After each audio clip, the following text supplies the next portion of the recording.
log on to Twitter, Instagram, or TikTok for a second. There's probably going to be some content about mental health, whether it's relatable memes or something about therapy. There's this meme going around now, and one of my favorite versions of it is men will literally put on a batsuit and fight crime instead of going to therapy. There's a lot of people sharing advice about the benefits that they've gotten out of therapy, and also a lot of people sharing their mental health tips, which is fantastic. Growing up in the 2000s, therapy wasn't taken seriously at all. Even looking at the way my own family referred to mental health, it seemed like therapy was only something that, crazy people got.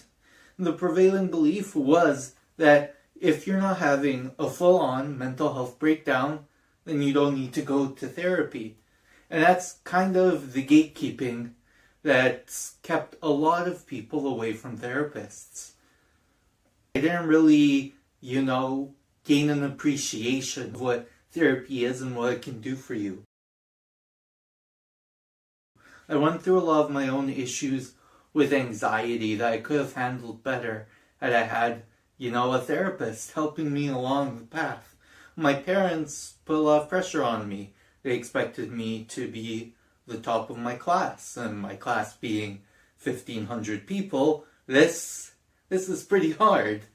And I really didn't want to disappoint them.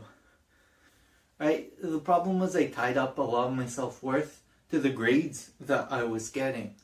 So today I want to talk about myths that people have about therapy, and hopefully it'll also bring up some reasons why therapy might be a good idea for you. So, as always, I'm Simon, I'll be your host. I'm the co-founder of Resolve, a mental health company that focuses on providing accessible therapy, supports, and resources for students in Canada.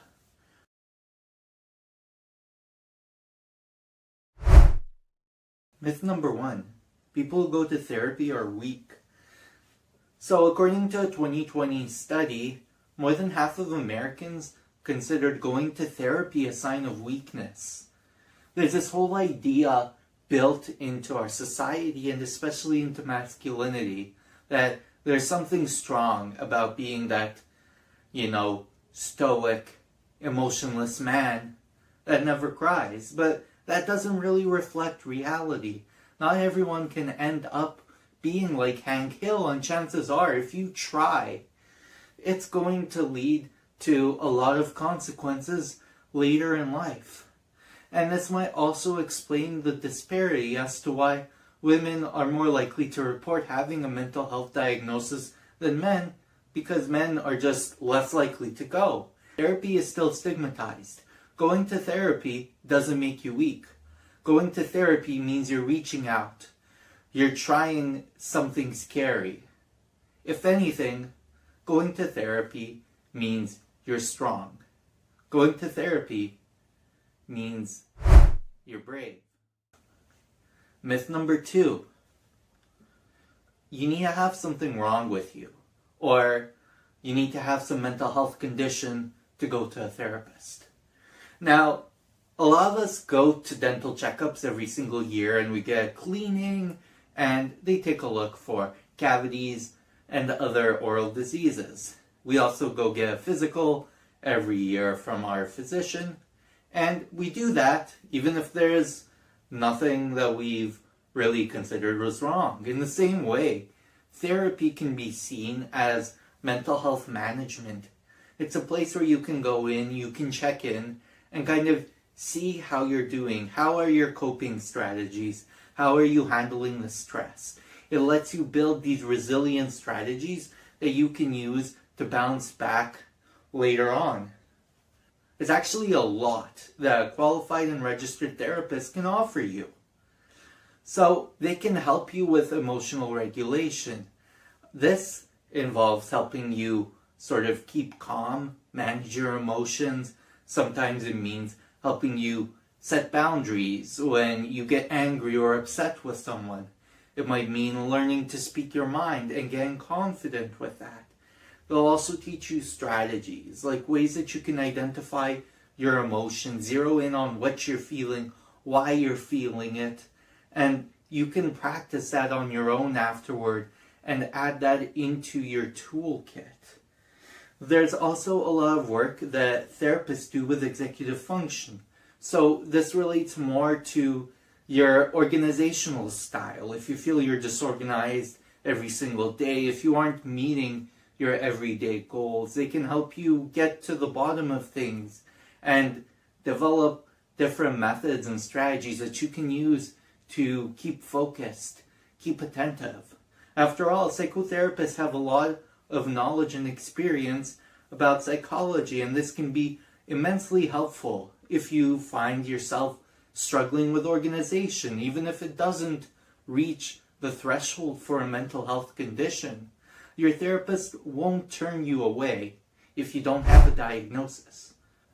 Myth number 3. Psychotherapy is just a fancy, expensive babbling session.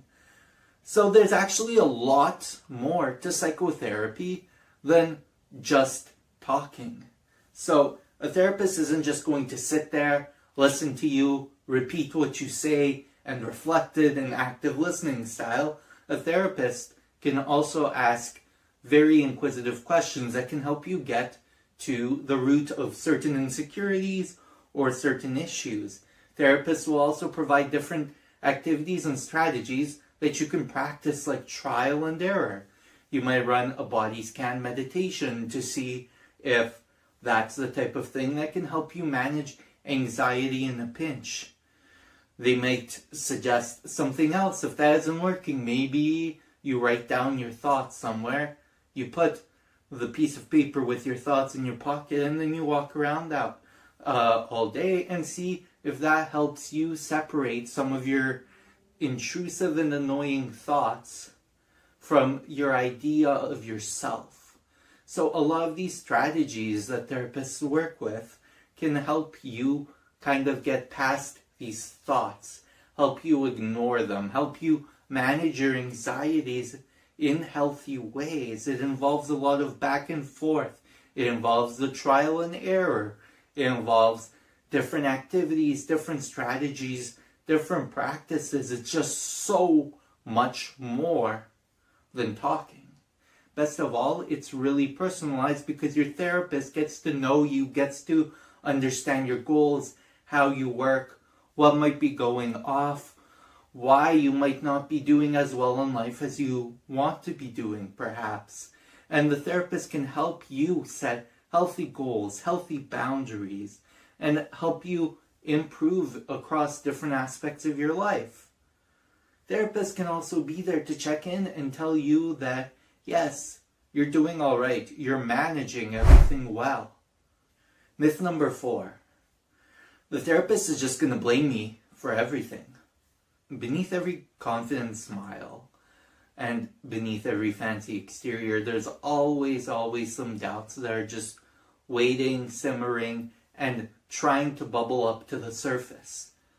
For some of us, these are doubts that materialize about our self-worth, whether we're actually the ones making our lives awful, that we don't deserve help, that you get these intrusive thoughts that you're a horrible human being, you're going to fail all your classes, you'll never have a career, and all of these thoughts slowly bubbling beneath the surface that aren't always visible. So sometimes these people, they get worried that that the therapist is going to lash out and tell them that all their problems are solely their fault. It's their fault that they're failing, their fault that they're doing everything wrong, and then maybe they'll validate those feelings that you aren't worth it or you're inadequate. The truth of the matter is everyone gets some level of doubt or imposter syndrome. Therapists help you work through those feelings, help you understand why you're having them. They help you figure out how to ignore these thoughts or strategies that can help you make sure that you're not validating these thought patterns that perpetuate the idea that you aren't worth it. Because, truthfully speaking, you are worth it. Thanks for watching. Tune in for more mental health content on the channel, and feel free to comment if you have any ideas for what we should do for the next video. Thank you.